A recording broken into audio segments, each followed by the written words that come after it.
तुम अपने दुश्मन मत गिनो, तुम स्वयं अपने सबसे बड़े दुश्मन हो। किसी ने कुछ भी अहित नहीं किया तुम्हारा जीवन यदि बंजर है, दुखी है, तो जिम्मेदार सिर्फ तुम हो। मनुष्य का मन इंद्रियों के चक्रव्यूह के कारण भ्रमित रहता है, जो वासना, लालच, आलस जैसी बुरी आदतों से ग्रसित हो जाता है। इसलिए मनुष्य का अपने मन एवं आत्मा पर पूर्ण नियंत्रण होना चाहिए। जिंदगी में किसी को रुलाकर आप हवन करते हैं तो कोई लाभ नहीं होता है, लेकिन आप हर दिन सिर्फ एक व्यक्ति को हंसाते हैं तो साहब अगरबत्ती जलाने की कोई जरूरत ही नहीं है। कर्म ही असली नियति है। श्री कृष्ण कहते हैं कि किसी की भी रिश्ते को कितनी भी खूबसूरती से क्यों ना बांधा जाए, यदि नजरों में इज्जत और बोलने में लिहाजा ना हो तो वह टूट ही जाता है। किसी की आत्मा पर इतनी गहरी चोट मत करो कि परमात्मा खुद उसके पक्ष में आकर खड़ा हो जाए। जन्म देते ही माता पिता बच्चे के लिए जीवन भर की योजना बनाते हैं कि उसे कभी तकलीफ ना हो। जरा सोचिए, जिसने दुनिया बनाई है उसने तुम्हारे लिए कितनी योजनाएं बनाई होगी। बेवजह तनाव में मत रहिए, सब कुछ पहले से तय है। इसे स्वीकार करने वाले ही संत होते हैं। प्रेम ही हरि का रूप है और ईश्वर की साक्षात प्रेम स्वरूप है। प्रेम एवं परमात्मा में कोई अंतर नहीं होता। प्रेम ही इस संसार का बीज है तथा वही अंकुर भी है। वह आँख और वही ब्रह्मांड का आधार भी है। समस्त डालपात भी प्रेम का ही पृष्ठफुटन है। जगत प्रेम का ही व्यापक स्वरूप है।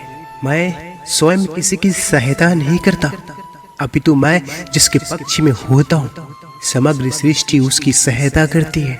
हित चाहने वाला पराय भी अपना है और अहित करने वाला अपना भी पराया है। रोग अपने देह में पैदा होकर भी हानि पहुंचाता है और औषधि वन में पैदा होकर भी हमारा लाभ ही करती है। जीवन के सच्चे साथी दो ही हैं, एक अपना किया हुआ कर्म और दूसरा परमात्मा। शेष तो सब यहीं मिले हैं और यहीं बिछड़ जाएंगे। प्रेम का फल है शांति, इसलिए अगर जीवन में शांति चाहिए तो प्रेम करो। मनुष्य से, प्रकृति से, स्वयं से और ईश्वर से। मैं इस ग्रह के चंगुल से छुटकर जीवित नहीं रहना चाहता, क्योंकि भीतर और बाहर सब ओर से अज्ञान से ढके हुए इस हाथी के शरीर से मुझे क्या लेना है। मैं तो आत्मा के प्रकाश को ढक देने वाले उस अज्ञान की निवृत्ति चाहता हूँ, जिसका काल कर्म से अपने आप नाश नहीं होता, अपितु भगवान की दया से अथवा ज्ञान के उदय से होता है। ईश्वर पर किया गया भरोसा कभी व्यर्थ नहीं जाता, बस सही वक्त का इंतजार करें। प्रभु कहते हैं, होती आरती बजते संग, पूजा में सब खोए हैं। मंदिर के बाहर तो देखो, भूखे बच्चे सोए हैं। एक निवाला इनको देना, प्रसाद मुझे चढ़ जाएगा। मेरे दर पे मांगने वाले तुझे बिन मांगे सब मिल जाएगा। कुछ लोग यज्ञ के रूप में अपनी संपत्ति को अर्पित करते हैं, कुछ अन्य लोग यज्ञ के रूप में कठोर तपस्या करते हैं, और कुछ योग यज्ञ के रूप में अष्टांग योग का अभ्यास करते हैं, और जबकि अन्य लोग यज्ञ के रूप में वैदिक ग्रंथों का अध्ययन और ज्ञान पोषित करते हैं, जबकि कुछ कठोर प्रतिज्ञाएं करते हैं। मोह खत्म होते ही खोने का डर भी निकल जाता है। चाहे दौलत हो, वस्तु हो, रिश्ता हो या जिंदगी, हर इंसान को कर्म में विश्वास करना चाहिए, क्योंकि ये जगत ही कर्म लोक है। कर्म आपके हाथ में है, परिणाम नहीं। इसलिए कर्म पर ध्यान लगाए, यानी कि सिर्फ काम पर ध्यान लगाए और मेहनत करें। न कोई अपना है न कोई पराया, नियति का यह खेल है, सब काल की है माया।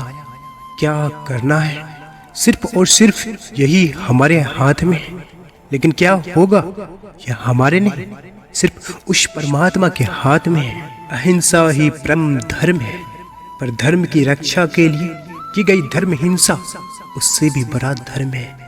अपनी अच्छाई को साबित ना कीजिए।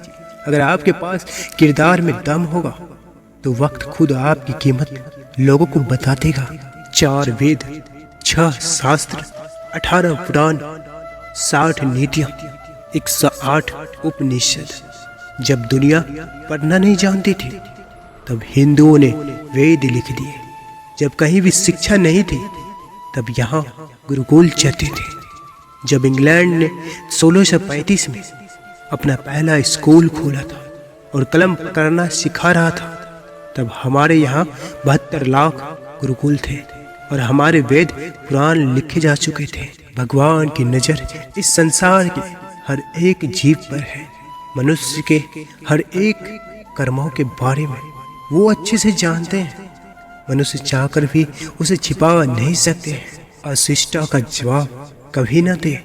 जब लोग आपके प्रति असभ्य होते हैं तो वे प्रकट करते हैं कि वे कौन है, ना कि आप कौन हैं।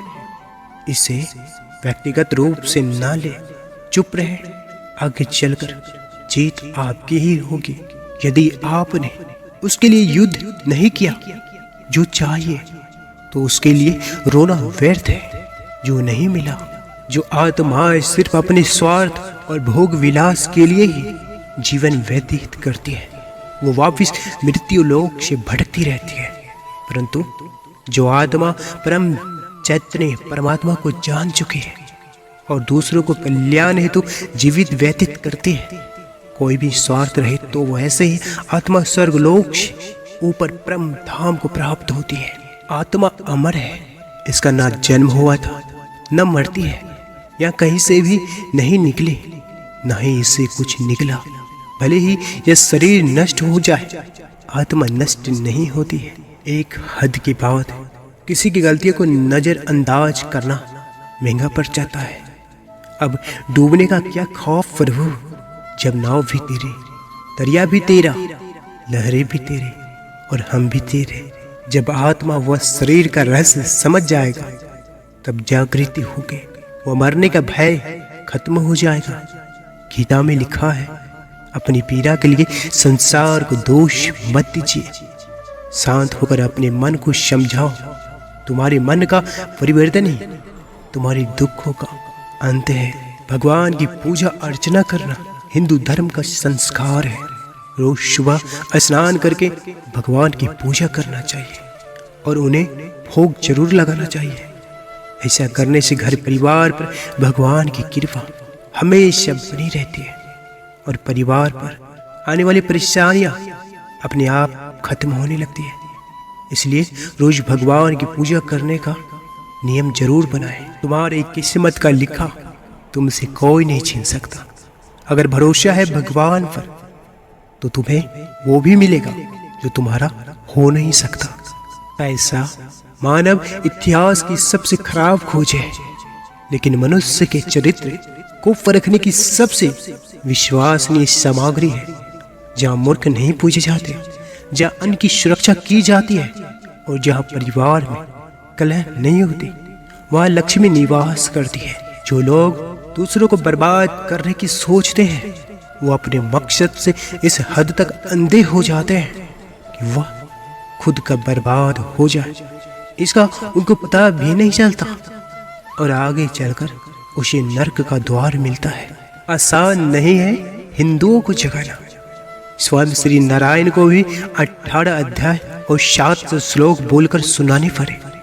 तब अर्जुन ने शस्त्र उठाए। कृष्ण कहते हैं, माँ कभी साधारण नहीं होती, वो तो परमात्मा के बाद वह शक्ति है जो खुद मौत को गोद में जाकर एक जिंदगी को जन्म देती है। इसलिए माँ का सदैव सम्मान करें। जो अपने माता पिता का सम्मान करेंगे, भविष्य में उन्हीं को उनके संतान सम्मान देंगे। अगर मंजिलों को पाना हो तो रास्ते में आने वाले मीठे दिलासों से दूर रहना चाहिए। निरंतर यह ध्यान रखना चाहिए कि आयु बीत रही है, मृत्यु का क्षण समीप आ रहा है। अब बहुत ही थोड़ा समय शेष रह गया है। इस थोड़े से समय में ही भगवान का अनन्य भजन करेंगे। जीवन को सफल बनाना है। संसार जो कुछ है सो सब भगवान है और संसार में जो कुछ हो रहा है सो सब भगवान की लीला हो रही है। बस यही लीलामय और लीला के सिवा और कुछ भी नहीं है। कभी कभी जीवन में सबसे अच्छा पाने के लिए सबसे बुरे दौर से गुजरना पड़ता है। श्री कृष्ण कहते हैं कि उदास ना हो, मैं तेरे साथ हूँ। पलकों को बंद कर और दिल से याद कर, मैं कोई और नहीं, तेरा विश्वास हो। तू अगर करेगा बुरे कर्म, मैं ही तेरा विनाश हूँ।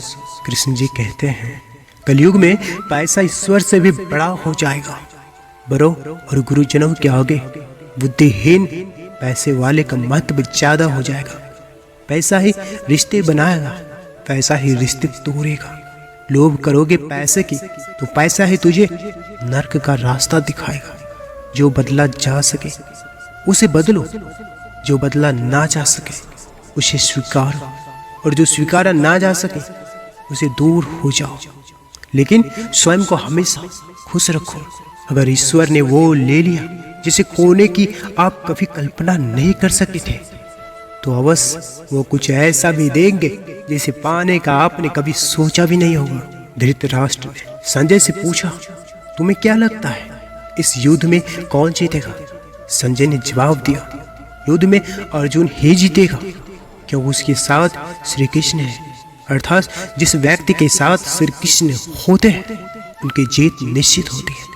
इसलिए मन शांत करने के लिए हर दिन भगवान को याद करें, क्योंकि शांत मन ही जीवन का सही मार्ग दिखाता है और व्यक्ति को सुख समृद्धि प्रदान करवाता है। महाभारत के समय कर्ण के वध के बाद जब पांडवों को यह पता लगा कि माता कुंती ने उनसे यह बात छुपाई है कि कर्ण उनका बड़ा भाई था, तब युधिष्ठिर ने कुंती को यह श्राप दिया था कि आज के बाद कोई भी स्त्री ज्यादा लंबे समय तक कोई बात नहीं छुपा पाएगी। ये सत्य किसी न किसी घर में अवश्य दिख जाता है।